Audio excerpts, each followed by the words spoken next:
তোরে মতো বৈষ্ণবী আজ চরণ যুগলে যখন পেয়েছি, এইবার দেখ কেমন লাগে।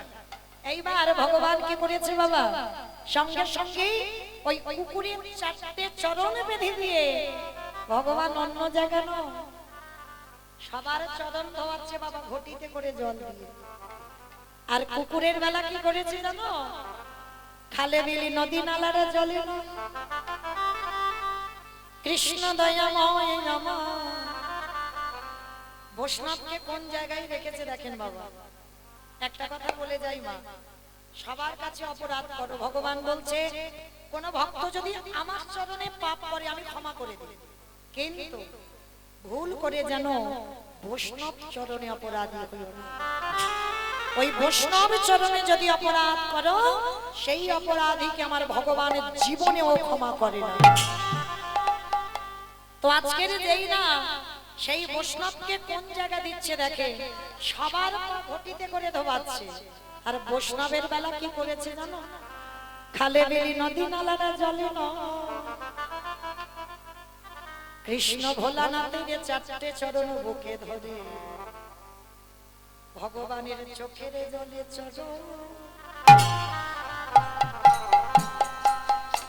চরণ ধোবাইছে।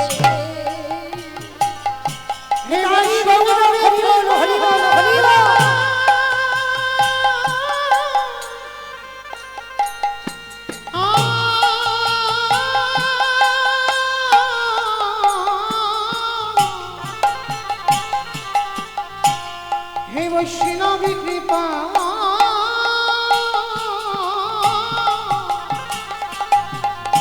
কৃপা কহন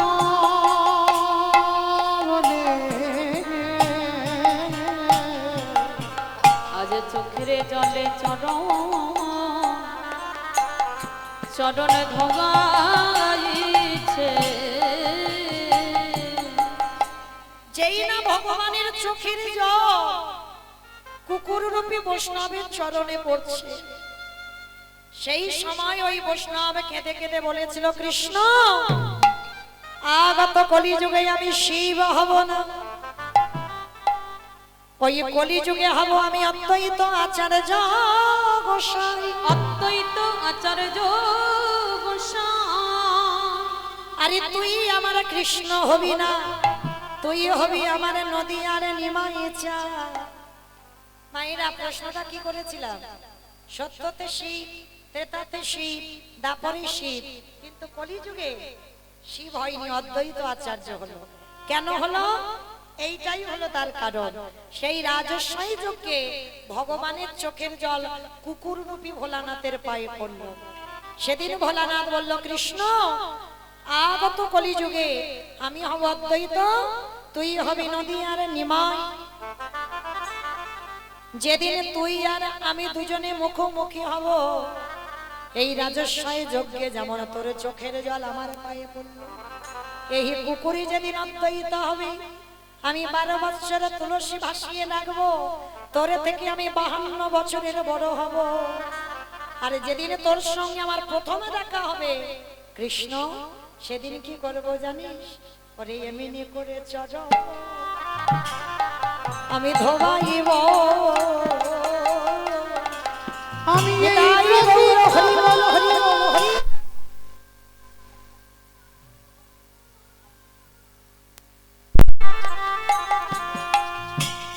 আমি এই প্রতিজ্ঞা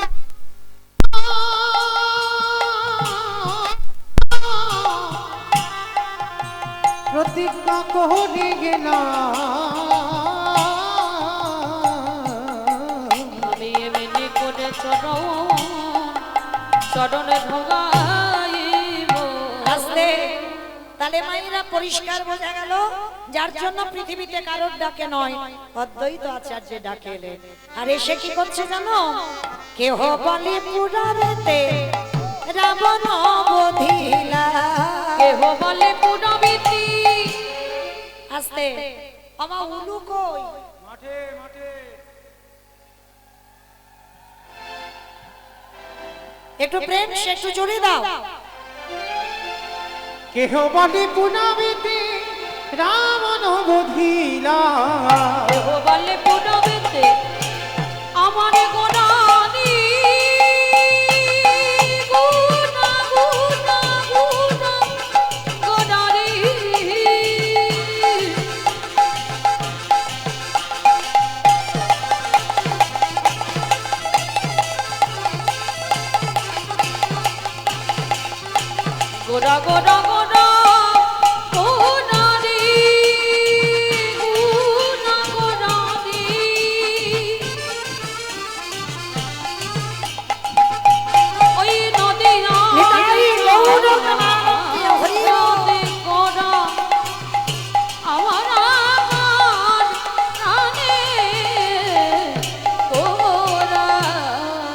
কেহ বলি পুনবিতি রাম অবধিলা আজ গোলকের বৈভব লীলা প্রকাশ করিলা ওই গোলকের বৈভব লীলা প্রকাশ করিলা ওই গোলকের বৈভব লীলা প্রকাশ করিলা শ্রী রাধার ভাবে গোটায় অবতার শ্রী রাধার ভাবে রে গোটা অবতার শ্রী রাধার ভাবে এবে গৌরায় অবতার শ্রী রাধার ভাবে রে গোটা অবতার হরে কৃষ্ণ নামে গৌর করিলা প্রচার ওই হরে কৃষ্ণ নামে গৌর করিলা প্রচার ওই হরে কৃষ্ণ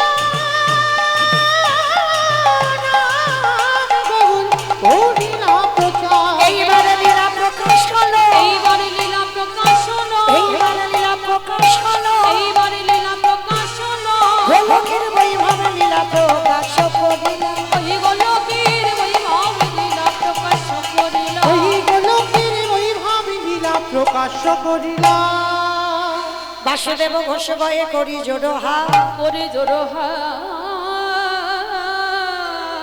ওগো যে গো সেই কৃষ্ণ সেই তো জগন্না অবশ্যই তো জগন্নাথ বাসুদেব ঘোষে কাহে এইবারে লীলা প্রকাশ হলো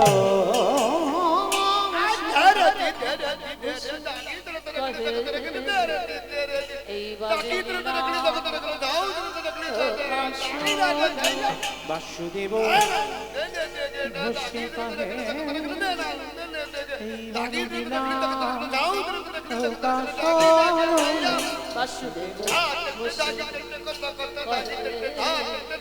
এইবারে লীলা প্রকাশ হলো বাসুদেব ঘোষে কহে এইবারে লীলা প্রকাশ হলো বাসুদেব নিতাই গৌর প্রেমানন্দে হরি বল, হরি বল। প্রকাশ হলো বাসুদেব ঘোষে কহে এইবার লীলা প্রকাশ হলো বাসুদেব ঘোষে করে এইবার লীলার প্রকাশ হলো রে ওগো বাসুদেব ঘোষে জানি তাই? চলুন আজকে আমরা সবাই চলে যাবে বৃন্দাবন। তো এতক্ষণ তো ছিলাম, সবাই থেকে একবার বলেন তো গৌর সুন্দরী কি ধ্বনিটা হলো কি জয়। এটাও জয়, মানে ভক্ত বিভোর হয়ে গেছে কীর্তনে। আমি বললাম ধ্বনিটা হলো কি, মানে এটা জয় নয়, ধ্বনিটা হলো না। একটু প্রেম সে দাও, মানে এত জোরে জয় দেবে কত দূর শোনা যাবে গো?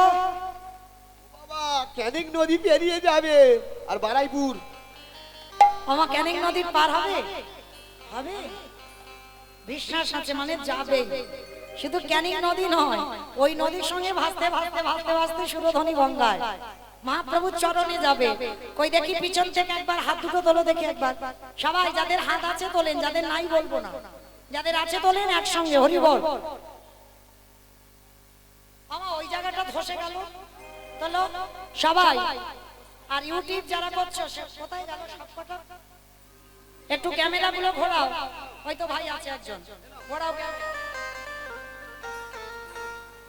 কারণ এই সময় আর আমাকে দেখাতে হবে না, দুদিন পরে তো ওরা ইউটিউবিতে দেবে, তখন বুঝতে পারবে কার হাত উঠলো আর কার উঠলো না। কেমন সবাই একসঙ্গে তালে তালে, কেমন আগে বলো দেখি গৌর সুন্দরী কি নবদ্বীপ ধাম কি জয় সচ্ছিরি নন্দন কি জয়। বিষ্ণু প্রিয়া কি জয়। নিতাই চাঁদ কি জয়। ভক্তবৃন্দ কি জয়। হরিবাসন ধাম কি জয়। সাধু গুরু বৈষ্ণব কি জয়। আপন আপন গুরু চরণ কি জয়। কমিটি বৈষ্ণব কি জয়। হরিনাম যজ্ঞ কি জয়। আজকের আনন্দ কি জয়। নিতাই গৌর প্রেমানন্দে। চলো দেখি এবার একটা ভজন গাইতে গাইতে যাবো হোক। ও চলো একটা ভজন হোক, কেমন তবে আমি আর আমার সম্প্রদায় নয়, সবাই যাব, তাই তো? কই দেখি একটু উলুধ্বনি দাও। সুরধ্বনির কিনারায় সোনার নূপুর দিয়া পায় নাচে নাগরী গো সুন্দর গৌরাঙ্গরায়। সুরধ্বনির কিনারায় সোনার নূপুর দিয়া পায় নাচে নাগরী গো সুন্দর গৌরাঙ্গরায়। ওই সুরধ্বনির কিনারায় সোনার নূপুর দিয়া পায় নাচে নাগরী গো সুন্দর গৌরাঙ্গরায়। সুরধ্বনির কিনারায় সোনার নূপুর দিয়া পায় নাচে নাগরী গো সুন্দর গৌরাঙ্গরায়। ও নাচে সুন্দর নাচে সুন্দর নাচে সুন্দর গৌরাঙ্গরায় নাগরী গো সুন্দর গৌরাঙ্গরায়। ওই সুরধ্বনির কিনারায় সোনার নূপুর দিয়া পায় নাচে নাগরী গো সুন্দর গৌরাঙ্গরায়। সুন্দর কপালে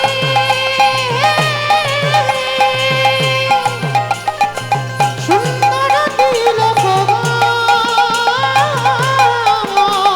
সুন্দর কপালে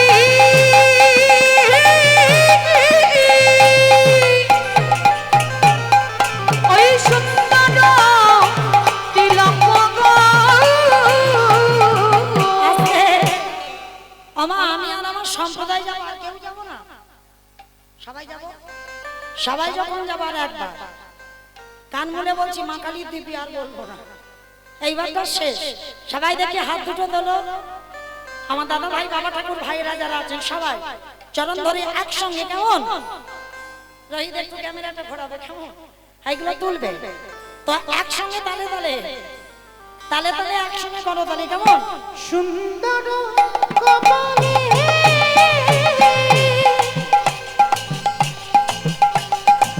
সুন্দর তিলক ওই সুন্দর কপালে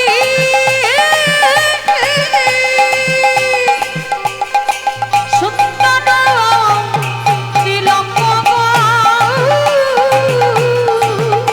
আহা সুন্দর খান আহা সুন্দর খান আহা সুন্দর খান সুন্দর খান নামাবলি গাই নাগরী গো সুন্দর গৌরাঙ্গরায়। সুরধ্বনির কিনারায় সোনার নূপুর দিয়া পায় নাচে নাগরী গো সুন্দর গৌরাঙ্গরায়। ওই সুরধ্বনির কিনারায় সোনার নূপুর দিয়া পায় নাচে নাগরী গো গৌরাঙ্গরায়। আহা সুন্দর গৌরাঙ্গরায়। ওহ সুন্দর গৌরাঙ্গরায়। প্রেম সে বলো রাধা রানী কি জয়। বৃন্দাবনেশ্বরী কি জয়। যমুনা মাইয়া কি জয়। নন্দগাম কি জয়। মোচাগাম কি জয়। বর্ষানাম কি জয়। ভক্তবৃন্দ কি জয়। হরিবাসন ধাম কি জয়। সাধু গুরু বৈষ্ণব কি জয়। আপন আপন গুরুচরণ কি জয়। আজকের হরিনাম কি জয়। আজকের আনন্দ কি জয়। বিদায় গৌর প্রেমানন্দ। হরি বল। চলো আজকে আমরা পৌঁছে গেলাম মধুময় শ্রীধাম বৃন্দাবন ধাম। আর ওই মধুময় শ্রীধাম বৃন্দাবন গিয়ে আজকে আমরা আস্বাদন করব সন্দীপনী মণির অতিথি সেবা। এই সন্দীপনী মণি আগে জানতে হবে কে এই সন্দীপনী মণি। ভগবান কৃষ্ণচন্দ্রের শিক্ষাগুরু। কৃষ্ণ বলরাম সুদামা এরা সবাই পড়াশোনা করে বড় হয়েছে। তাই সন্দীপনী মণি এমন একজন ভক্ত ছিল। মায়েরা এবার একটু নিস্তব্ধ ভাবে শুনবেন। কেমন কেমন ধরনের ভক্ত ছিল, দেখো কেমন ধরনের আজকের ভগবানের গুরুদেব ছিল। একদিন দেবর্ষি নারদ মনে মনে চিন্তা করলেন অনেকদিন আমি মরতে যাই না, আজ আমি একটু মরতে যাই। আমাইরা মর্ত কোনটা? উপরেরটা উপরে। উপরটা মর্ত, কোনটা মর্ত কোনটা? তার ওটা তো পাতাল। তাহলে কোনটা মা? যেটাই বসে আছে, আমি দাঁড়িয়ে আছি, এটা হচ্ছে মর্তধাম। তো দেবর্ষী নারদ মর্তের মাটিতে নেমেছে। নারদ আর যেই না নেমেছে মর্তধামের একজন মা ডাক দিয়েছে, অনারদ, নারদ এদিকে এসো। এই যে তুমি যে ভগবানের কাছে থাকো, সর্বদা ভগবানের নাম করো বিনাতে, নারদ যারা যারা ভগবানকে ডাকে, সেবা পূজা করে, তার শেষ জীবনের গতি কি হয়? যেই না বলেছে শেষ জীবনে গতি কি হয়, নারদ মুনি বলছে, এই যে ওমা, এ প্রশ্নের উত্তর তো আমার জানা নেই। সে কি আমি জানি না, আর তুমি ভগবানের কাছে থাকো তুমি জানো না, তাহলে কে জানে? বলে একজন জানলে জানতে পারি, আমার বাবা। দাঁড়া, আমি যাব আর আসবো। এইবার চতুর্মুখী ব্রহ্মার কাছে গেছে নারদ, পিতা যারা যারা ভগবানকে ডাকে, ভালোবাসে, সেবা পূজা করে, তার শেষ জীবনে গতিটা কি হয়? চতুর্মুখী ব্রহ্মা বললেন, নারদ এ প্রশ্নের উত্তর আমার জানা নাই। সে কি আমি জানি না, তুমি আমার বাবা জানো না, তাহলে কে জানে? বলে একজন জানলে জানতে পারে, যে হচ্ছে গাঁজা ভাং খায়। আমাকে খায় গাঁজা? ভোলানাথ গাঁজা খায় দেখেছো কোনোদিন? কোথাও লেখা আছে দেখেছো বাবা গাঁজা খায়? না, বাবা বৈষ্ণব, এইটা ভুলে গেলে হবে না। কারণ আমরা যারা গুরু মহারাজদের শরণ আশ্রয় করেছি, আমাদের আদেশ আছে বাবা একটা চা পর্যন্ত আমাদের খাওয়া যায় না। কেন? আমাদের গুরুদেবদের আদেশ, চা নেশার মধ্যে পড়ে, ওই জন্য আমাদের চা বর্জন করতে হয়। তাহলে আমাদের মতো ভক্তরা যদি চাটা নেশা হয়, সেটা যদি বাদ যায়, আর ত্রিলোকের বড় বৈষ্ণব বাবা গাঁজা ভাং খায়, ওটা বাবার নামে বদনাম ঘটেছে। বাবার একটাই নেশা, যেটা হলো হরি নামের নেশা। বাবার দ্বিতীয় কোনো নেশা নয়। এইবার লক্ষ্য করে সেই পরম বৈষ্ণব বাবা ভোলানাথের কাছে গেছে। ভোলানাথ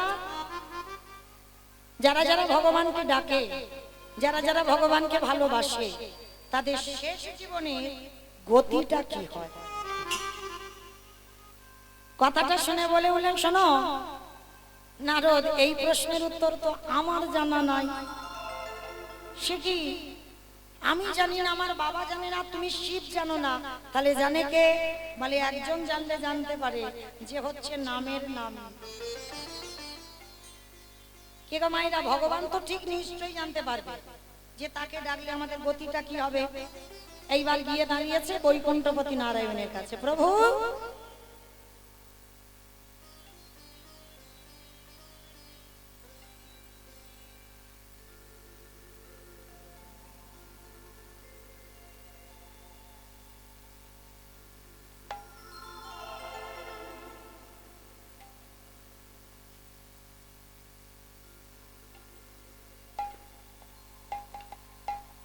যেই না নারদ মুনি আমার গিয়ে বলছে, প্রভু যে সব ভক্তরা তোমায় মন প্রাণ দিয়ে ভালোবাসে, তাদের শেষ জীবনের গতিটা কি হয়?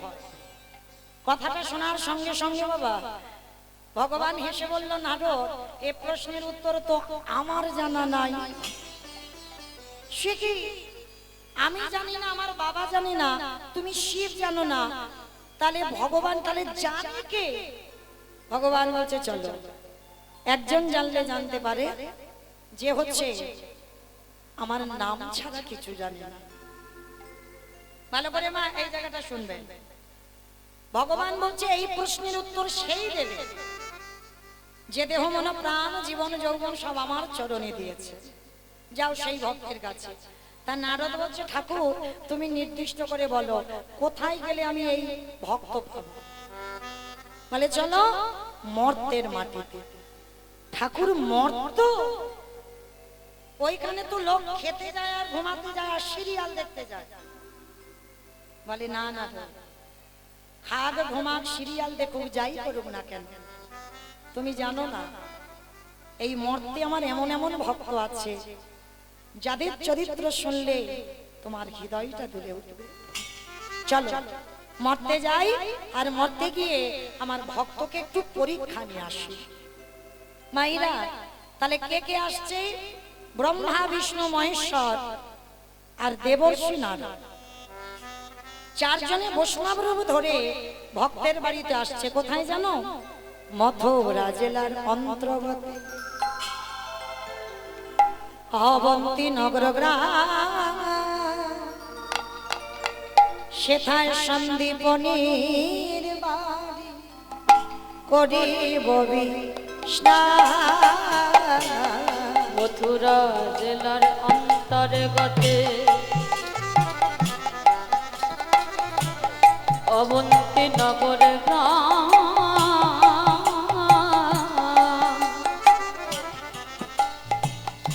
সেথা সন্দীপনীর বাড়ি করিব বিশ্রাম। আজ যাব আমরা ভক্তের ঘরে, বলে যাব আমরা সেই ভক্তের ঘরে। আজ বিশ্রাম লইবার পরে যাব আমরা ভক্তের ঘরে। আসছে ব্রহ্মা বিষ্ণু মহেশ্বর আর নারদ, চারজনে আসছে মর্তের মাটিতে সন্দীপনী মণির দুয়ারে। তো বাবা এই যে সন্দীপনী মণি কেমন ভক্ত জানেন? একেবারে অন্য জগতে। অন্য জগৎ মানে কেমন? এই যেমন বাবা আমাদের ব্রতের মাস চললো 1 মাস, অনেকে অনেক ভাবে পালন করেছে, কিন্তু এই সন্দীপনী মণির একটা সংকল্প ছিল। কি সংকল্প জানো? প্রতিদিন এই মণিবর ব্রহ্ম মুহূর্তে ঘুম থেকে উঠত। কারণ মনে রাখতে হবে মা সাধন ভজনের সঠিক সময় হচ্ছে ওটাই। সারাদিন বাবা যত তুমি আরতি করো না কেন, যত সেবা পূজা করো না কেন, ভোরের বেলা মঙ্গল আরতিতে যত শান্তি পাবে, আর কোন সময় কোন পূজাতে কোন সময় কোন কালে অত তৃপ্তি পাবে না। কেন? ওই সময়টা বাবা পরিবেশটা এতটা শান্ত থাকে। তার সন্দীপনী মানে প্রতিদিন এই ব্রহ্ম মুহূর্তে ঘুম থেকে উঠত, সূর্য উদয়ের 1 ঘন্টা 36 মিনিট আগে। আর প্রতিদিন ঘুম থেকে উঠে যমুনা স্নানে যেত। যমুনায় স্নান করে ভিজে কাপড়ে দরজার ধারে এসে বাড়িতে বসে বসে কাঁদে।